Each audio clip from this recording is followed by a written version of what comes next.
admitir de que estamos cercanos a una próxima extinción, yo pienso de que nos hace mirar la vida y que nuestro comportamiento sea distinto, entender que no somos eternos aquí.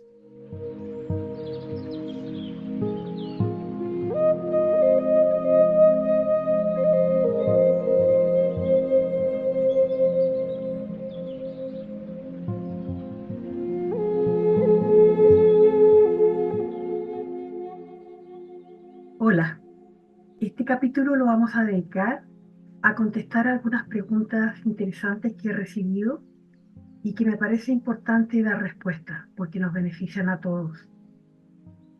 La primera me la formula Juan y me dice, ¿por qué dedicaste tantos capítulos a hablar de una civilización perdida? Bueno, mi estimado Juan, me parece que la humanidad estamos viviendo momentos muy especiales y en ese escenario es importante que existamos personas y que se alcen voces a hablar de cosas que otras personas no dicen. Tenemos que entender muchas cosas los seres humanos. Por ejemplo, que no hemos sido la única civilización sobre la Tierra. Esto nos da una configuración de la vida distinta. Y es algo de lo que no se habla mucho, aun cuando hay personas que ya están refiriéndose a esto, investigadores, historiadores, periodistas. Todos los pueblos de la Tierra hablan de que existieron humanidades anteriores. Y todos los libros sagrados también, y las cosmovisiones de todo el planeta se refieren a ello. En segundo lugar, si aceptamos la existencia de civilizaciones anteriores,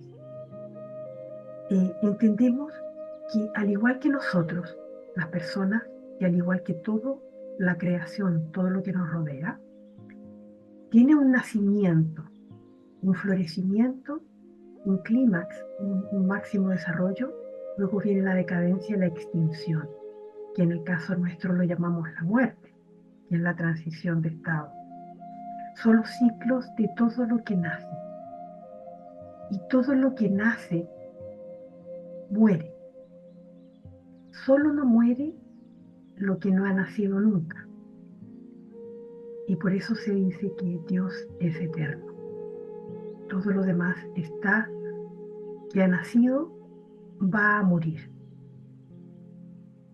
También me parece importante entender que esta civilización que nos precedió antes de la nuestra, porque hubo dos anteriores también, la Tierra ha cobijado vida humana muchas veces y se ha extinguido porque además ha tenido cataclismos profundos que han borrado las huellas y que solo se han sostenido algunos restos que dan cuenta de esta civilización.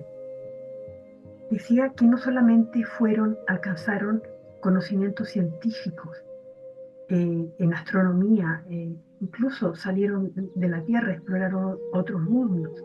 En materia de medicina alcanzaron eh, avances que nos parecen increíbles, como operar el cerebro, por ejemplo, y de esto hay testimonio en alfarería en Perú, en fin, en piedras, en muchas culturas hay restos arqueológicos que dan cuenta de esto y que no son difundidos y que no son aceptados por la ciencia oficial.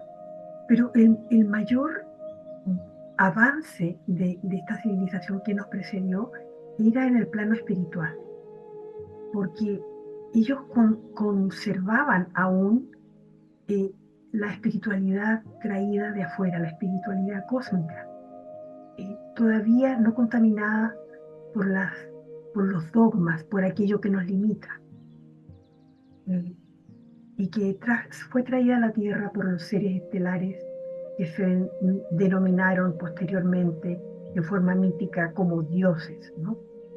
En la mayoría de las cosmovisiones. También es importante dar a conocer que esta espiritualidad fue conservada de alguna manera y estos conocimientos tan avanzados en el plano espiritual fue conservado por el chamanismo. chamanismo, que es una palabra que yo he dicho mucho, no me gusta, está desprestigiada, en el inconsciente colectivo se le asocia con algo primitivo, con algo chanta, porque hay muchos seres que hacen comercio, sino que el verdadero chamanismo, esa ciencia espiritual que en realidad nos conecta con lo que en verdad somos, con nuestro poder espiritual interior, con esa fractalidad que somos cada uno de la propia divinidad.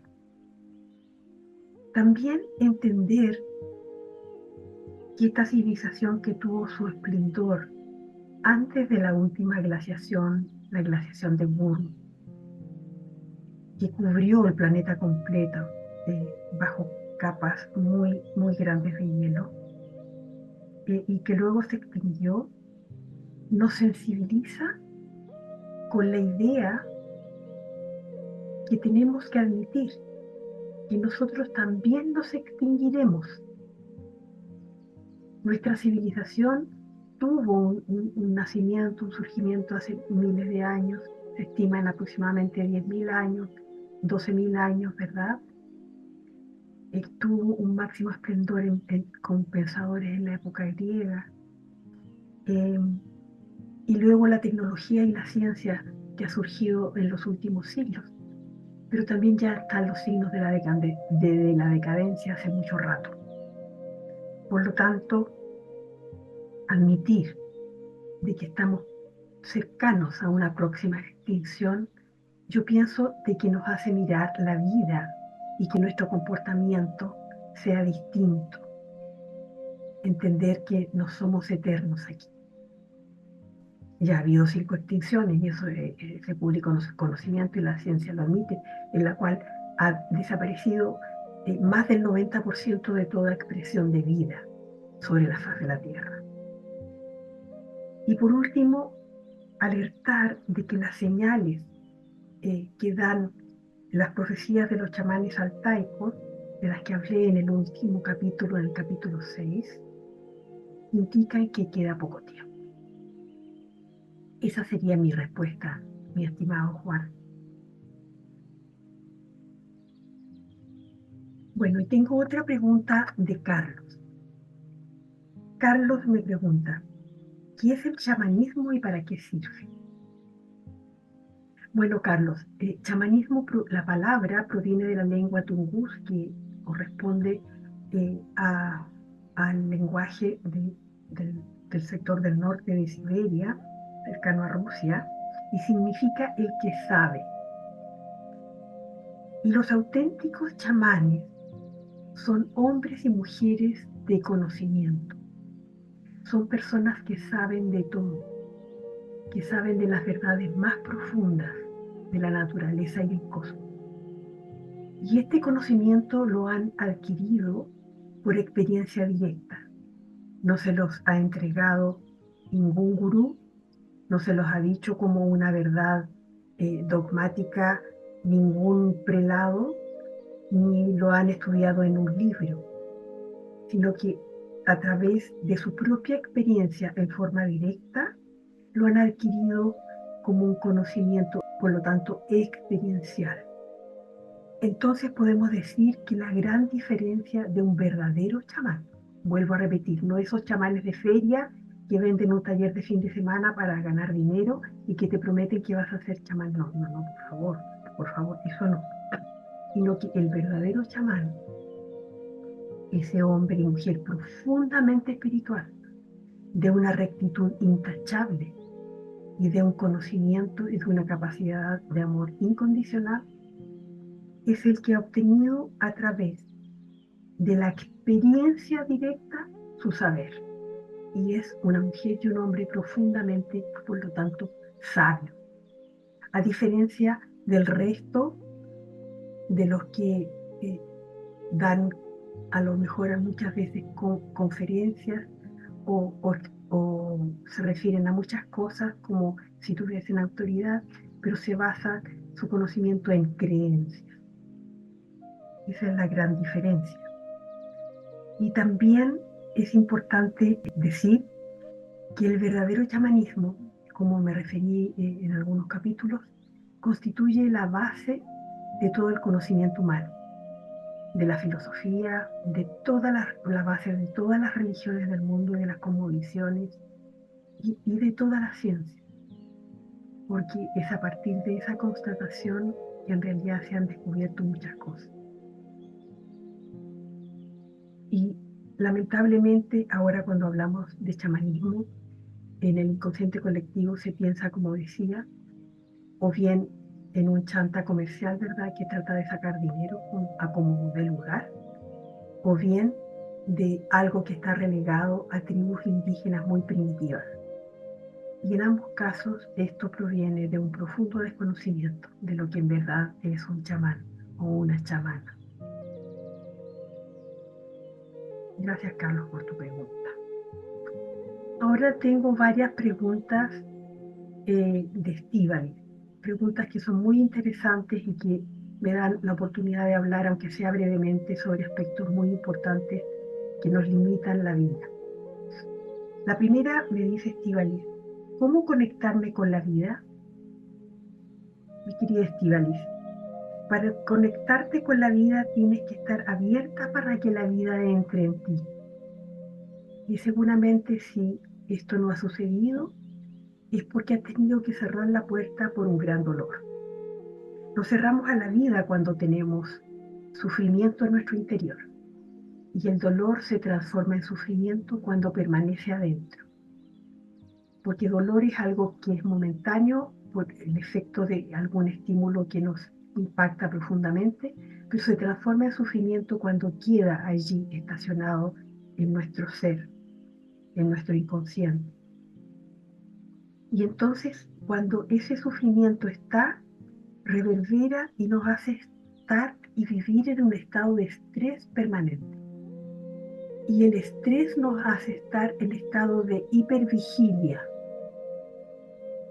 Y cuando estamos hipervigilantes, por supuesto que no le abrimos la puerta a nada, ni a nadie, porque tenemos miedo, ¿verdad? Porque nos da temor pasar nuevamente por el sufrimiento, o sea, por el dolor. Entonces, eso te hace estar con las puertas cerradas a la vida. Y eso está en el inconsciente y por lo general está además lateralizado. Es un dolor que queda como congelado en una parte de nuestro ser interno. Y al estar congelado en solo una parte, lateralizadamente, no tenemos la posibilidad de tener acceso a todos los recursos que cada uno de nosotros tenemos. Y que no me cabe duda, Estíbaliz, los tuyos son muchos, muchos recursos, al igual que todos los seres humanos tenemos. Entonces, es para que logres finalmente abrir la puerta nuevamente a la vida, tienes que necesariamente hacerlo con ayuda de alguien, porque eso no se puede hacer solo. Yo siempre le doy el ejemplo a mis alumnos que aunque yo sea cirujano gástrico, no me puedo operar si tengo un ataque de vesícula. Tengo que acudir a que alguien lo haga por mí. Por lo tanto, te sugiero dos caminos. El primero de ellos es la terapia, pero no una terapia convencional. No esa terapia en que yo te siento ahí y conversamos. Solamente hablamos, ¿verdad? Y eso es relacionarnos de mente a mente y eso queda en la mente. Una terapia no convencional, una terapia integral, requiere, claro que hablar con tu mente, pero por sobre todo requiere que nos conectemos con tus emociones, con ese profundo dolor que está anclado además en el cuerpo, por lo tanto tenemos que ir al soma. Y también tenemos que conectar con tu alma, por lo tanto una terapia integral tiene que incluir esos cuatro aspectos: mente, emoción, cuerpo y alma. Y el segundo camino que me permito sugerirte es el chamanismo. El chamanismo tiene herramientas maravillosas y una de ellas es algo que se llama recapitulación y que tiene un poder enorme porque además de sanarte al revisar la vida completa, te permite recuperar la energía que dejaste en todos los eventos a lo largo de tu existencia. Y no solamente recuperar tu energía, que es a lo cual tienes derecho absolutamente, sino también a devolver la energía que no te pertenece. Por lo tanto, vamos limpiándonos a través de este proceso chamánico y vamos integrándonos, vamos recuperando lo que denominamos la homeostasis. Y al recuperarla, vamos recuperando salud, alegría de vivir y nos integramos a la vida. La segunda pregunta es, ¿cómo liberarme de esos miedos que me estancan y no me dejan avanzar? Pregunta muy importante, muy interesante, que creo que le puede servir a muchos de los que me escuchan. La madre de todos los miedos es el miedo a la muerte. Todo el resto de los miedos que acumulamos durante toda nuestra vida son pequeños miedos que podríamos decir son como hijos de aquella. Y es el miedo que tiene nuestro ego, nuestro cuerpo, nuestra parte animal, digo yo, que es lo físico, la materia, a no sobrevivir. Y el primer gran miedo que transitamos al venir a la encarnación es el nacimiento. Al nacer, el nacer es una pequeña muerte y deja esa impronta en el subconsciente. Y además el bebé sabe que solo no puede sobrevivir, no puede alimentarse, ¿verdad? No puede abrigarse, necesita de alguien que lo cuida, para mantenerlo vivo. Es parte básica del instinto de sobrevivencia. Por lo tanto, en los primeros meses de vida necesitamos recibir esa confirmación de que seremos cuidados para ser preservados para poder vivir. Y eso lo traducimos en amor. Y entonces el bebé, que es cuidado, recibe esas condiciones de parte de mamá o de sus cuidadores, va a crecer con lo que Bowlby en su teoría del apego denominó el apego seguro, que es tan importante. Y eso le brinda entonces al cachorro humano crecer con seguridad, crecer sin miedo. Y es fundamental para la construcción de una psique sana. Si logramos que mamá o quien nos haya dado el maternaje haya estado acompañándonos permanentemente a nosotros, esa seguridad irá creciendo e iremos perdiendo ese miedo a no sobrevivir. Y por el contrario, el maternaje fue ambivalente, es decir, estaba por ratos y luego se iba y yo me quedaba llorando y a nadie le importaba que yo llorara. Y me daba una angustia tremenda porque de bebé no tenía recursos, pero sí sentía las emociones que no podía regular en forma muy profunda. Entonces voy a tener un apego ambivalente que a veces lo tengo, a veces no, y eso me crea una inseguridad que me hará crecer con miedos, con angustias que prolongaré hasta mi edad adulta. También es muy importante recalcar que si ha habido un trauma en nuestra vida, eso genera y ancla el miedo adentro en forma muy importante. Porque naturalmente el trauma es un impacto en la vida para el cual no estábamos preparados y nuestros recursos se ven absolutamente sobrepasados. Y por lo tanto quedamos bloqueados. Y eso hay que trabajarlo. Y nuevamente hay que trabajarlo con ayuda de un profesional que tenga los recursos integrales para hacerlo en todos los planos. O bien también con el camino chamánico al cual ya me referí y que realmente tiene las herramientas y los recursos. Y en chamanismo decimos que el primer enemigo que hay que vencer para lograr ser felices, para lograr cumplir el propósito de vida con el que vimos, es vencer el miedo. Y como te decía antes, mi querida Estíbaliz, el camino no se puede hacer solo. Por lo tanto, recurrir a un terapeuta integral que maneje neurociencias, que maneje más de una técnica y que pueda verdaderamente ofrecer eso. También están las técnicas chamánicas avanzadas que nos ayudan a vencer este enemigo tan grande que tenemos en la encarnación, las almas que vinimos a este planeta. La tercera pregunta que me haces es cómo reconocer si tengo mi niña herida. Es fácil reconocerla. Y te voy a nombrar cuatro ideas, al menos, reseñar 4 ideas para reconocerla.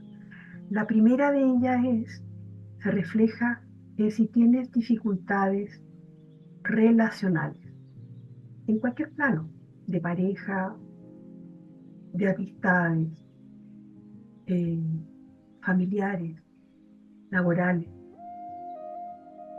Las relaciones nos cuestan y nos son difíciles cuando tenemos nuestra niña, nuestro niño interior herido, porque al estar en nuestro dolor interno, nos es muy difícil, es casi imposible que nos traslademos al lugar del otro para entender su propia limitación.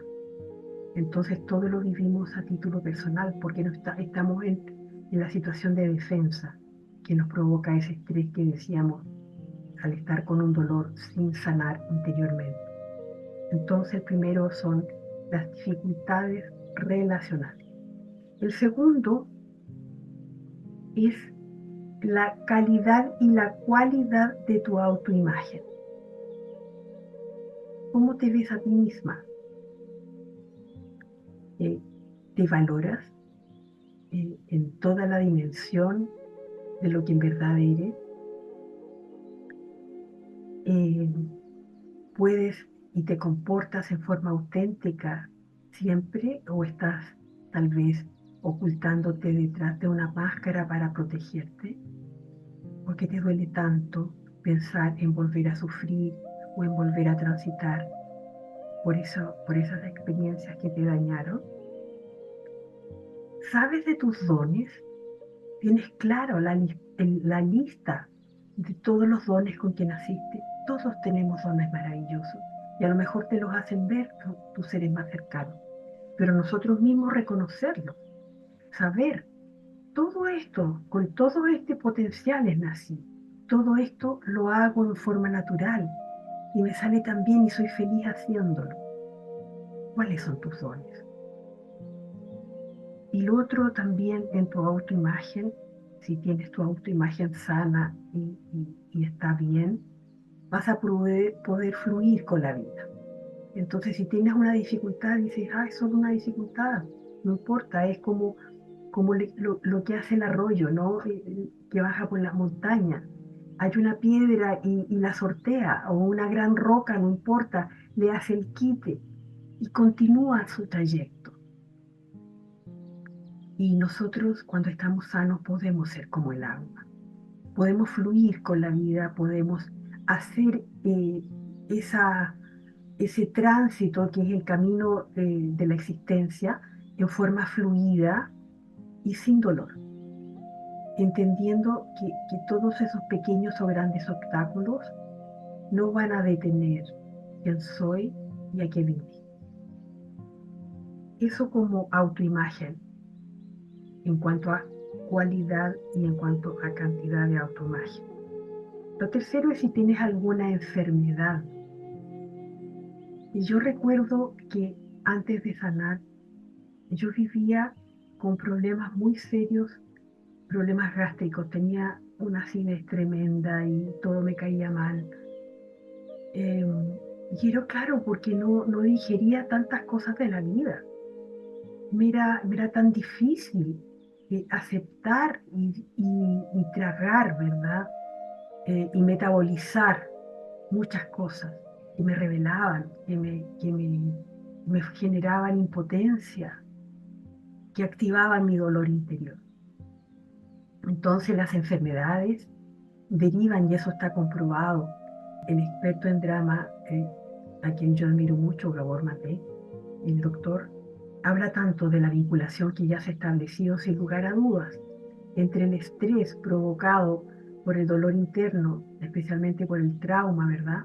Y entendamos, hago un paréntesis, que trauma no solamente son las cosas horrorosas, puede ser que todos hayamos sido traumados por cosas que para otros no son tan horrorosas, pero para nosotros sí lo fueron. Entonces, la enfermedad física también es un indicador de que hay una niña interior o un niño interior herido.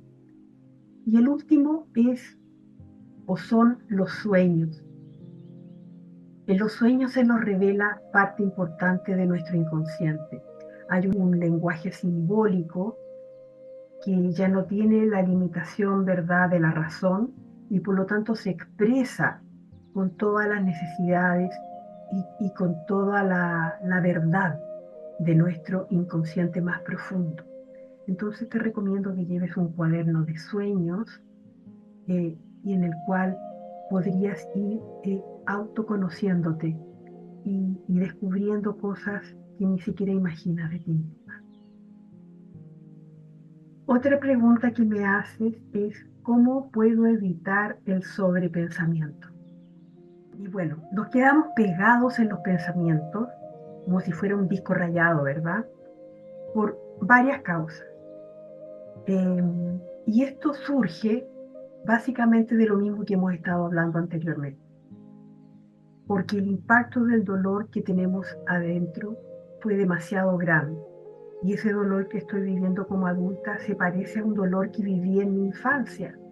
Entonces se juntan ambos adentro como hay una arborización, un clúster neuronal que unifica los estímulos y adentro entonces se junta con la huella de ese dolor primario. Se suman.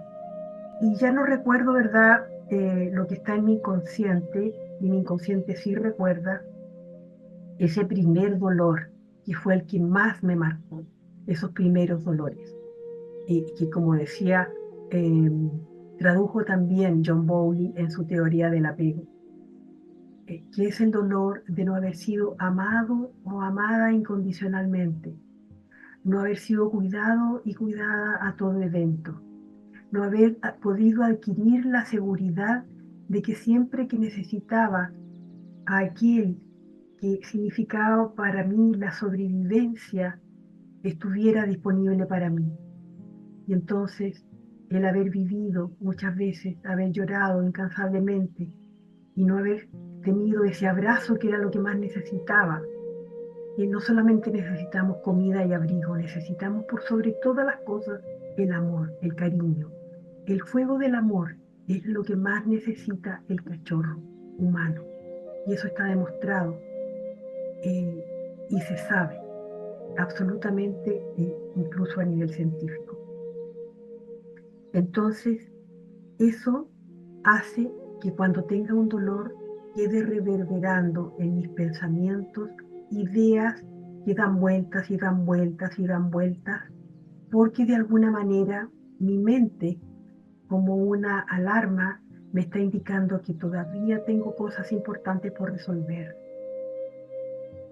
Otra causa importante del origen de los pensamientos repetitivos es que podemos tener intrusiones. ¿Y qué es esto? Estos son parasitajes energéticos. Y yo siempre digo también que del mismo modo que en el mundo biológico sabemos que es verdad que existen los virus, que existen las bacterias, que existen los hongos, y todos ellos nos pueden generar enfermedades importantes y pueden agredir nuestro cuerpo de manera de provocar infecciones, enfermedades, algunas veces crónicos y hasta la muerte. En el plano energético también existen contaminaciones y son variadísimas, desde almas errantes, ¿verdad? Personas que han desencarnado y que se han quedado en el plano físico porque no saben que murieron y están con sus cascarones energéticos, y al ver a una persona que por alguna razón, por una emoción violenta o algo, abre sus campos áuricos, se introducen. Y esto se ve muy claramente en la película Ghost, La sombra del amor. Es una película muy antigua, pero creo que es conocida y que es muy interesante ver porque muestra muy claramente esto. Pero no solamente hay almas perdidas, también hay entes o seres oscuros que se aprovechan también de lo mismo y entran a nuestros campos energéticos y por sobre todo les interesa dominar la mente del humano. Y lamentablemente la mayoría de las personas tiene este tipo de parasitaje, el parasitaje mental. Y entonces te inoculan pensamientos y empiezas a tener pensamientos y, y muchas veces a lo mejor puedes descubrirlo y alguna vez te habrá pasado de decir, ¿cómo fui capaz de pensar esto? Y esa pregunta, ¿cómo fui capaz de pensar esto? Es que no es tu pensamiento, es el pensamiento del parásito. ¿Y eso por qué lo hacen? Para inocular pensamientos negativos, pensamientos limitantes y hacer que desencadenes en tu interior emociones violentas, miedo, rabia, angustia, etcétera. Y con eso generamos ectoplasma de lo cual se alimenta. Esto es muy siniestro, pero es verdad.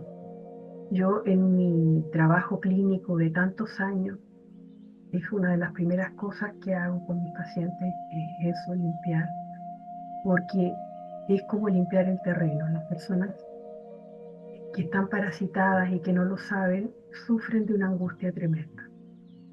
Entonces, eh, eso te diría que puede ser el origen de tus pensamientos repetitivos. Y tal como dije en las otras respuestas, el camino es la terapia y el camino es chamánico. Y la última pregunta que me haces es cómo puedo sanar heridas que traigo de mis ancestros. Como ancestróloga y como terapeuta sistémica te puedo decir que hay una variedad enorme de técnicas en este minuto disponibles en el mercado para sanar el linaje, desde las constelaciones familiares, ¿verdad? Y bueno, pasando por la ancestrología, la psicogenealogía, la terapia sistémica que yo practico también, que es una simbiosis entre constelaciones familiares y chamanismo, una técnica que fue creada por Dan Van Kampenhout, de la cual fui alumna. Técnicas todas que son muy poderosas, lo que hace Jodorowsky también, ¿verdad? Todos esos van limpiando el linaje y trabajan con los ancestros. Y en la escuela dedicamos un semestre completo a trabajar con ellos porque todos tenemos nuestros genes adentro con la información completa, no solamente de nuestros padres, sino que los abuelos. De nuestros padres heredamos la sexualidad, heredamos lo físico.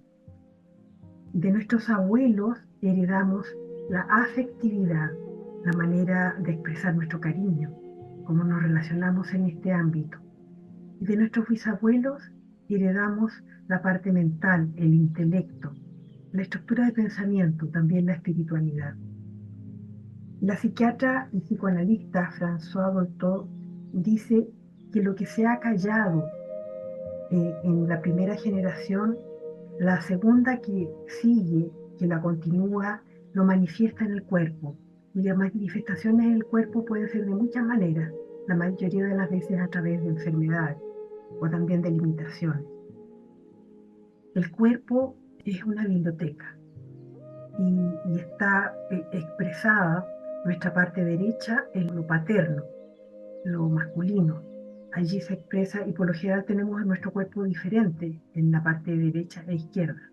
Entonces el linaje de mi padre está expresándose aquí. Y en la parte izquierda es lo femenino, mi madre, el linaje que viene por mi lado materno. Hay una mujer maravillosa que yo descubrí hace muchos años, que es Anselin Schutzenberger, que escribió numerosa literatura y que investigó durante mucho tiempo y dio origen, ¿verdad?, a todo este movimiento de conocimiento de ancestrología, del linaje y todas las ciencias que han derivado de ahí. Y ella nos dice que los duelos no hechos, las lágrimas no derramadas, los secretos que guardan las familias, porque prácticamente en todas las familias hay secretos que hacen mucho daño. Las identificaciones inconscientes que hacemos con alguno de los miembros del clan, y eso lo hace nuestra alma, no es una cosa volitiva que diga, yo ahora decido que voy a ser leal a mi tío no sé qué, que fue excluido, no, es inconsciente. Todas esas lealtades familiares inconscientes e invisibles pasan a los hijos y a los descendientes. Entonces muchas veces conductas difíciles de un hijo rebelde que ha tenido amor, que ha tenido cariño, sin embargo tiene como esa actitud que no podemos comprender, está mostrando aquello. Porque lo que no se expresa por palabras, se expresa por dolor, se expresa por accidente, se expresa de muchas maneras, porque hay un alma familiar que está velando que eso se resuelva en alguno de los niveles. Muchas veces un miembro del clan nace con la misión de sanar ese linaje. Y el árbol es verdaderamente como un puzzle, ¿no? Un puzzle que habita en nuestra mente y en nuestro inconsciente como una telaraña. Y entonces no podemos eludir que así sea. Lo que podemos hacer es mirarlo, conocerlo, porque solo podemos sanar aquello que conocemos. Y hay una imagen que refleja muy bien esto y que parece aterradora, pero que es verdad. Se dice que cuando vamos a la cama con una pareja, lo hacemos con 28 personas más, 14 del clan paterno y 14 del clan materno, porque son varias las generaciones que concurren y que van en mis genes. Y en la misma Biblia se dice, ¿no? Que por 7 generaciones será manifestado una conducta u otra. Entonces, para sanar de todas estas heridas, que en la escuela le dedicamos un semestre completo, yo te recomiendo, mi querida Estíbales, que concurras a algún terapeuta de alguna de estas disciplinas que mencionamos, ¿verdad? Al comienzo de mi respuesta para esta pregunta. En honor del tiempo he hecho una síntesis muy, muy breve y muy, muy simplificada, pero espero haberte respondido. Bueno, y con esto estaría dando fin a este capítulo destinado a preguntas y respuestas. Espero las preguntas de ustedes. A partir de ahora, dentro de mis limitaciones, yo intentaré contestarlas de la mejor forma y sobre todo con el claro propósito de difundir esa idea de que los seres humanos que estamos sumergidos en el dolor, podemos salir de allí, podemos sanar y que todo lo que tenemos que hacer es volcarnos hacia adentro, mirarnos, descubrirnos, saber quiénes somos, porque solamente podemos modificar aquello que conocemos. Hasta la próxima.